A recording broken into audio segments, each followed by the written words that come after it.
Tuhan, saudara kekasih dalam Tuhan, saudara tidak perlu sungkan-sungkan saudara mengirimkan pesan kalau saudara membutuhkan topangan doa saudara yang sakit. Perlu kita berdoa bersama saudara. Tentu saya tidak mempromosikan mujizat, ya memang mujizat ada. Saya bulan lalu atau beberapa minggu lalu mendoakan orang yang diserang santet sampai lumpuh saudara.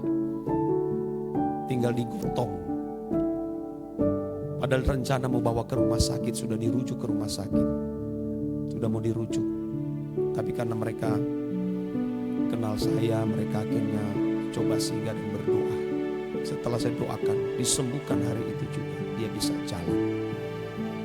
Tapi kalau bisa menurut catatan medis, mereka akan berkata itu kena asam urat tinggi lah segala macam saudara. Setelah didoakan ternyata disembuhkan Tuhan. Serangan santet, kuasa kegelapan itu luar biasa. Bahkan ada sudah divonis dokter gagal ginjal, disembuhkan Tuhan saudara. Ya, tidak ada perkara yang mustahil kalau kita sungguh-sungguh. Makanya jangan berbuat dosa. Jangan berbuat dosa saudara. Setan tidak akan punya celah. Ya, kita tidak akan punya celah. Setan masuk kalau kita tidak berbuat salah. Ya. Memang ada sakit juga yang bisa diizinkan Tuhan karena berurusan dengan karakter atau batinia kita. Ya. Tapi kalau kita sungguh-sungguh mau hidup suci, memiliki belas kasihan terhadap jiwa-jiwa, kita memikul pekerjaan Tuhan, semua bisa dilewati saudara. Tuhan akan melindungi kita dengan malaikat-malaikat yang luar biasa. Karena peperangan kita ini saudara bukan melawan darah dan daging, tetapi melawan penghulu-penghulu di udara yang siang malam, yang menyerang karakter kita, fisik kita, mental kita, spiritual kita saudara. Itu sebabnya dalam Efesus pasal 6 dikatakan, kenakanlah seluruh perlengkapan senjata Allah supaya kamu dapat melawan tipu muslihat iblis. Saya bukan hanya berbicara,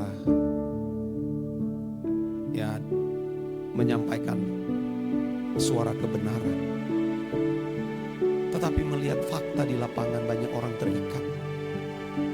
Ada orang pun yang dengar suara kebenaran setiap hari juga ada yang terikat dengan kuasa kegelapan, terikat dengan percintaan dunia, saudaraku. Wah. Oleh sebab itu tidak ada cara lain. Milikilah perjumpaan pribadi dengan Tuhan setiap hari. Tidak ada cara lain, sekuat apapun juga doktrin yang kita miliki, kalau saudara tidak punya perjumpaan pribadi dengan Tuhan, omong kosong, semua menjadi sia-sia saudara. Saya sudah mengalami hal-hal itu saudara. Tekun di ruang perpustakaan, membaca buku. Banyak buku yang saya baca. Tapi percuma semua kalau kita tidak punya hubungan perjumpaan dengan Tuhan pribadi. Dan jangan lupa saudara memiliki jam puasa. Berpuasalah saudara. Karena ada jenis-jenis yang tidak bisa diusir dengan perkataan. Tapi kita mengusir dengan doa dan puasa saudara. Iya. Itu yang Tuhan katakan. Murid-murid Tuhan Yesus pernah mengusir setan. Seorang anak kecil yang sedang dirasuki kuasa kegelapan yang dipahami oleh banyak orang itu adalah penyakit ayan. Mereka coba mengusir, nggak bisa saudara. Tuhan Yesus yang pergi. Dan Tuhan berkata jenis ini hanya bisa diusir dengan doa dan puasa. Puasa bukan hanya sekedar kita mendetoksifikasi tubuh kita, meriset supaya menjadi sehat, tetapi doa puasa itu membuat kita merendahkan diri dan merendahkan hati di hadapan Tuhan saudara. Itu sangat penting. Jangan dipelintir-pelintir seolah-olah berpuasa hanya supaya bisa mendetoksifikasi tubuh kita mereset menjadi baru atau ada regenerasi sel baru. Tapi puasa di sini saudaraku adalah bagaimana kita bisa merendahkan diri di hadapan Tuhan, merendahkan hati di hadapan Tuhan, bahwa kita tidak bisa berjalan tanpa Tuhan, saudara. Lakukan itu, saudara. Nanti hari Kamis kita akan puasa, ya. Khusus yang ikut doa pagi bersama dengan saya, kita akan puasa 3 hari, ya. Kita akan puasa 3 hari dan saya akan menyediakan waktu mungkin jam 5 sore, ya saudaraku. Jam 5 sore kita akan doa puasa 1,5 jam di streaming, ya saudaraku. Hari Kamis ini tanggal berapa ya, nanti dicatat. Hari Kamis, Jumat dan Sabtu kita puasa, saudara. Jam 5 sore. Mungkin kalau di Jakarta itu jam 4 ya.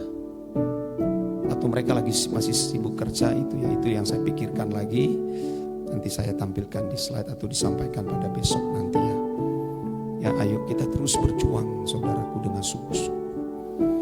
Kita harus berani mengambil keputusan, saudara, untuk berubah. Mengambil sebuah keputusan untuk hidup suci, hidup kudus. Jangan menyentuh sesuatu yang najis. Tidak perlu memikirkan sesuatu yang di mana Tuhan tidak turut hadir memikirkan akan hal itu. Milikilah prinsip makananku adalah melakukan kehendak Bapa dan menyelesaikan pekerjaannya. Jangan punya makanan yang lain, saudara. Makanan kita adalah melakukan kehendak Bapa. Memikirkan jiwa-jiwa, memikirkan bagaimana aku bisa hidup suci, hidup kudus, hidup tidak bercacat, tidak bercelah.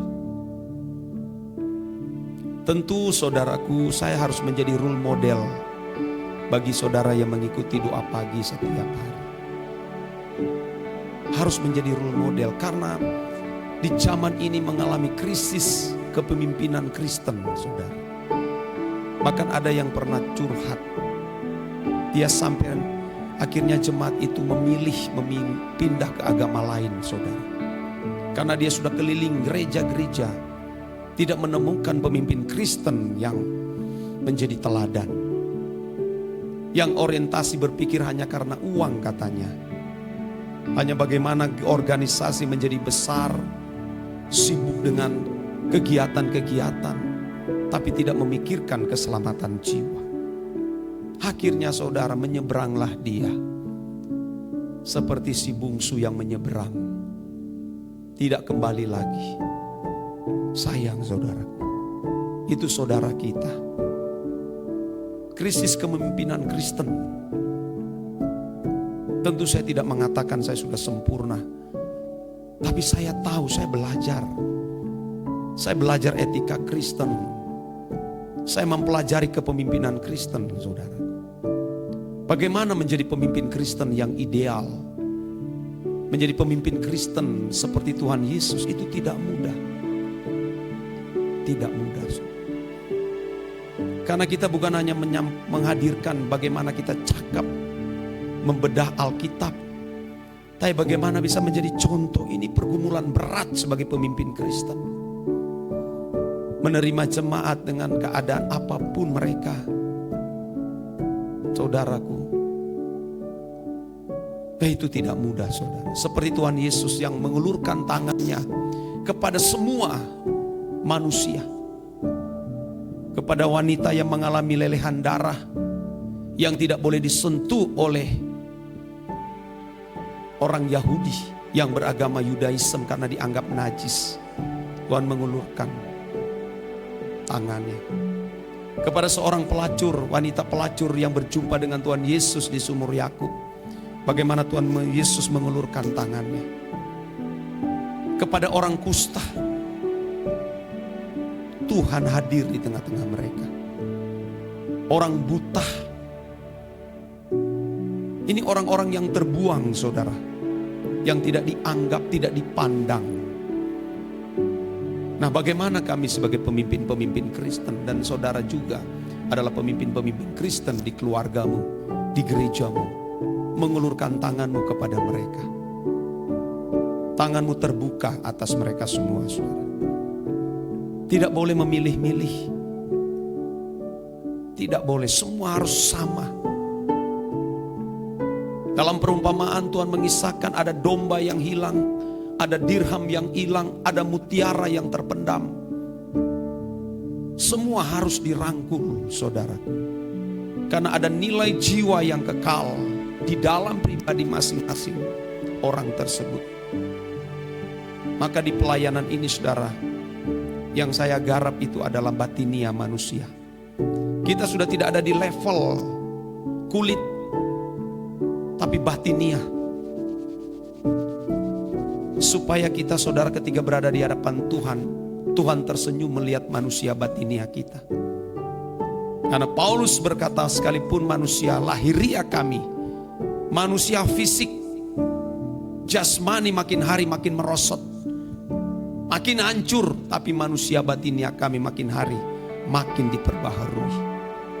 Saudara, ayo saudara-saudara kasih dalam Tuhan. Beranilah mengambil sebuah keputusan, nekat untuk hidup suci di tengah-tengah orang yang tidak mau hidup suci, saudara. Dan biar ini menjadi sebuah kegerakan suara kebenaran untuk menggiring orang percaya masuk ke langit baru dan bumi baru.